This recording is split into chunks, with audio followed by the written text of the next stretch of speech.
नमस्कार दोस्तों, अगर आप कोटक महिंद्रा बैंक में अपना सेविंग अकाउंट ओपन करना चाहते हैं तो इससे पहले आपको यह वीडियो जरूर देखना चाहिए, क्योंकि दोस्तों इस वीडियो में यहाँ पर मैं आपको कुछ ऐसी जानकारी देने वाला हूं जो शायद आपको भी पता ना हो या फिर आपने कभी जानने की कोशिश नहीं की हो। इसके अलावा यहाँ पर मैं आपको कुछ ऐसे सर्विसेज के बारे में बताने वाला हूँ जो कोटक महिंद्रा बैंक के द्वारा आपको दी जा रही है, या फिर कुछ ऐसे हिडन चार्जेस के बारे में बताने वाला हूँ जो शायद आपको पता ना हो, और जब आप इसमें अपना अकाउंट ओपन कर लेते उसके बाद आपको पता चले कि कोटक महिंद्रा बैंक के द्वारा कुछ ऐसे हिडन चार्जेस भी थे जो हमें अब देने पड़ रहे हैं। तो प्लीज केयरफुली आप इस वीडियो को एंड तक देखना ताकि आपको यह पता लग सके कि इस बैंक में अपना अकाउंट ओपन करना है या फिर अकाउंट ओपन नहीं करना है। अगर आपको हमारे द्वारा दी गई इंफॉर्मेशन अच्छी लगे तो एक लाइक जरूर कर देना और चैनल को सब्सक्राइब भी कर देना ताकि आने वाली हर एक अपडेट आपको मिलती रहे। तो चलते हैं वीडियो की ओर। इसमें देखिए दोस्तों क्या होता है, जो भी कैंडिडेट अपना अकाउंट ओपन करता है किसी भी बैंक में हो जाए, वो सबसे पहले 2 पॉइंट जरूर सोचता है।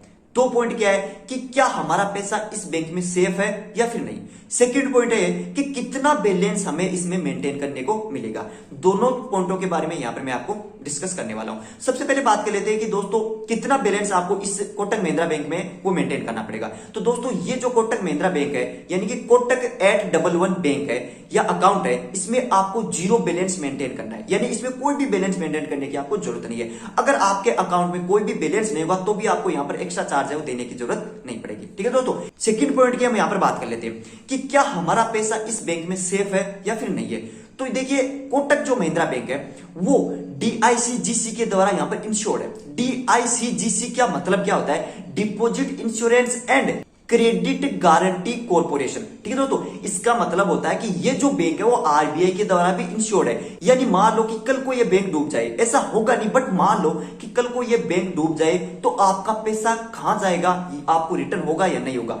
तो इसके लिए यहां पर देखिए मैं बता देता हूं आपको कि अगर आपने 5 लाख रुपए यहां पर जमा कर रखे तो आपको RBI के वापस 5 लाख रुपए लौटा देगा। अगर आपने 7 लाख रुपए जमा कर रखे तो साथ में आपको 5 लाख रुपए वापस मिल जाएंगे। यानी दोस्तों 5 लाख रुपए तक RBI आपको पैसा वापस दे देगी अगर ये बैंक डूब जाता है तो। ठीक है दोस्तों, तो ये बात यहां पर कंफर्म होगी कि इसमें आपका पैसा है वो सेफ है। अब यहां पर हम दोस्तों बात कर लेते हैं कि कोटक महिंद्रा बैंक के द्वारा आपको क्या क्या सर्विसेज है वो देखने को मिलेगी। तो इसमें सबसे पहले बात कर लेते हैं हम डेबिट कार्ड के बारे में। देखिए दोस्तों डेबिट कार्ड है वो यहां पर आपको 2 प्रकार का मिलेगा। इसमें फर्स्ट है वर्चुअल डेबिट कार्ड और सेकंड है physical debit card. Virtual debit card का मतलब क्या होता है दोस्तों, जब भी आप इसमें अपना ऑनलाइन अकाउंट ओपन कर लेते हैं तो इसमें आपको एक वर्चुअल डेबिट कार्ड मिल जाएगा, यानी तुरंत वहीं पर मिल जाएगा, जिससे आप फोन पे, पेटीएम, गूगल पे ये सब कुछ वहां पर चला सकते हैं। यानी उसमें आपको CVV नंबर है, सब कुछ मिल जाएगा। और दोस्तों ये है बिल्कुल फ्री, इसमें आपको कोई भी पैसा देने की जरूरत नहीं होगी। अब हम बात कर लेते हैं फिजिकल डेबिट कार्ड की। दोस्तों फिजिकल डेबिट कार्ड क्या होता है, जो ऑनलाइन आपके घर पर आ जाएगा और आप जिससे ATM से कैश विड्रॉल कर सकते हैं, उसको हम फिजिकल डेबिट कार्ड बोलते हैं। और उसके लिए आपको चार्ज देना पड़ेगा और चार्ज है 199 रुपए पर ईयर, यानी 1 साल के आपको 199 रुपए यहाँ पर आपको देने पड़ेंगे। ठीक है दोस्तों, ये बात हो गई यहाँ पर आपके डेबिट कार्ड की। अब यहाँ पर बात कर लेते हैं हम चेकबुक की। देखिए दोस्तों जब आप फर्स्ट बार इसमें अपना अकाउंट ओपन करेंगे तो आपको 25 चेक बिल्कुल फ्री ऑफ कॉस्ट यहाँ पर मिल जाएंगे। उसके बाद पर क्वार्टर आपको 5 चेक है वो फ्री ऑफ कॉस्ट यहाँ पर देखने को मिलेंगे। अब यहाँ पर बात कर लेते हैं हम क्रेडिट कार्ड के बारे में। दोस्तों अगर आप कोटक महिंद्रा बैंक का क्रेडिट कार्ड लेते हैं तो आपको बिल्कुल फ्री ऑफ कॉस्ट मिलेगा, इसका आपको कोई एक्स्ट्रा चार्ज है वो नहीं देना पड़ेगा। ठीक है दोस्तों, इसके अलावा यहाँ पर देखिए हम कुछ अदर सर्विसेज के बारे में बात कर लेते हैं, जैसे कि SMS अलर्ट हो गया। दोस्तों इसमें आपको एक SMS अलर्ट की सेवा भी मिलेगी, जिसमें आपको क्या होगा, इसमें जो भी आपका पैसा ट्रांसफर होगा या जो भी आप इसमें बैलेंस चेक करेंगे उसका आपको एक SMS प्राप्त होगा और उस SMS का चार्ज होगा 50 पैसे पर SMS के। ठीक है दोस्तों, 50 पैसे आपको यहाँ पर देने पड़ेंगे। इसके अलावा देखिए इसमें आपको 4% ब्याज दर भी मिलेगा, यानी दोस्तों जो इंटरेस्ट होता है वो 4% यहाँ पर आपको देखने को मिल जाएगा। अब हम मेन पॉइंट की बात कर लेते हैं यानी हिडन चार्जेस की।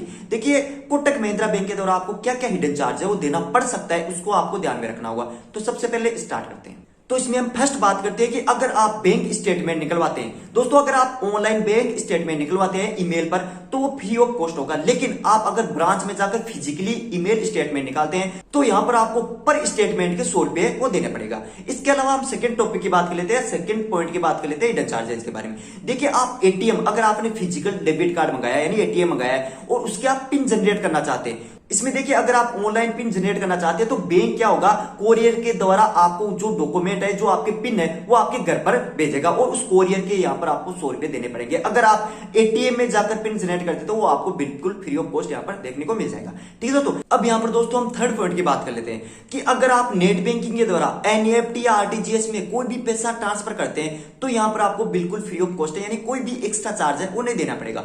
बट अगर आप ब्रांच में जाकर एनईएफटी या आरटीजीएस में कोई भी पैसा ट्रांसफर करते हैं तो यहां पर आपको एक्स्ट्रा चार्ज है वो देना पड़ेगा। और एक्स्ट्रा चार्ज वो कितना देना पड़ेगा यहां पर मैं आपको बता देता हूं। अगर आप 10,000 रुपए तक ट्रांसफर करते हैं तो यहां पर आपको पर ट्रांजेक्शन के 2 रुपए वो एक्स्ट्रा चार्ज देना पड़ेगा। अगर आप 10,000 रुपए से लेकर 1,00,000 रुपए तक ट्रांसफर करते हैं बैंक में जाकर या ब्रांच में जाकर तो यहां पर आपको पर ट्रांजेक्शन के 4 रुपए देना पड़ेगा। अगर आप दोस्तों 1,00,000 रुपए से लेकर 20 लाख रुपए तक ट्रांसफर करते हैं तो यहां पर आपको 14 रुपए पर ट्रांजेक्शन है वो देना पड़ेगा। अगर दोस्तों आप 20 लाख रुपए से ऊपर ट्रांजेक्शन करते हैं तो यहां पर आपको 24 रुपए पर ट्रांजेक्शन के है वो देना पड़ेगा। ठीक है दोस्तों, ये कुछ हिडन चार्जेज हो गए। इसके अलावा हम डिपॉजिट और विड्रॉल की भी बात कर लेते हैं। देखिए अगर आप ब्रांच में जाकर डिपॉजिट कराएंगे या फिर पैसा विड्रॉल करेंगे तो उसके भी आपको कुछ नियम है वो ध्यान में रखना है। इसमें देखिए दोस्तों क्या होता है, आपको 1 महीने में 4 ट्रांजेक्शन है वो फ्री है, यानी 4 ट्रांजेक्शन आप 1 महीने में कर सकते हैं, वो भी 2 लाख रुपए तक। ठीक है दोस्तों, अगर आपने 2 लाख रुपए से ज्यादा ट्रांजेक्शन कर लिया तो यहां पर आपको चार्ज देना पड़ सकता है, या फिर आपने 4 ट्रांजेक्शन से ज्यादा कर लिया तो वो भी यहां पर आपको पैसा है एक्स्ट्रा है वो देना पड़ सकता है। यहां पर भी मैं आपको समझा देता हूं दोस्तों। देखिए अगर आपने 4 ट्रांजेक्शन कर लिया या फिर 2 लाख तक ट्रांजेक्शन कर लिया 1 महीने में, उसके बाद आप अगर ट्रांजेक्शन करते हैं ब्रांच में जाकर तो यहां पर आपको पर 1,000 रुपए पर 4.5 रुपए वो एक्स्ट्रा चार्ज है वो देना पड़ेगा। ठीक है दोस्तों, इन सब के अलावा दोस्तों एक ऐसा हिडन चार्ज हो रहा है जो शायद आपको भी नहीं पता।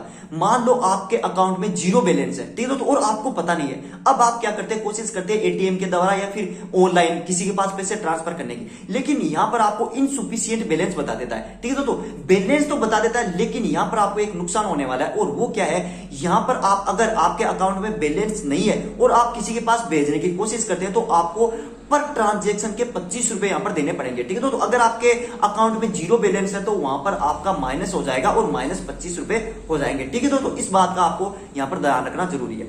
ये हो गए कुछ हिडन चार्जेस सर्विस केस के बारे में। ठीक है तो एक यहां पर मैं आपको बताता हूं, अगर आप कोई भी डीडी बनवाते हैं या फिर कोई भी चेक कैंसिलेशन करवाते हैं या फिर जो चेक कलेक्शन करते हैं उसके यहां पर आपको 500 रुपए पेमेंट है वो देना पड़ेगा। ठीक है तो ये हो गई कुछ इसके बेनिफिट, सर्विसेज और जो भी इसके हिडन चार्जेज है वो यहाँ पर सब कुछ हो गए।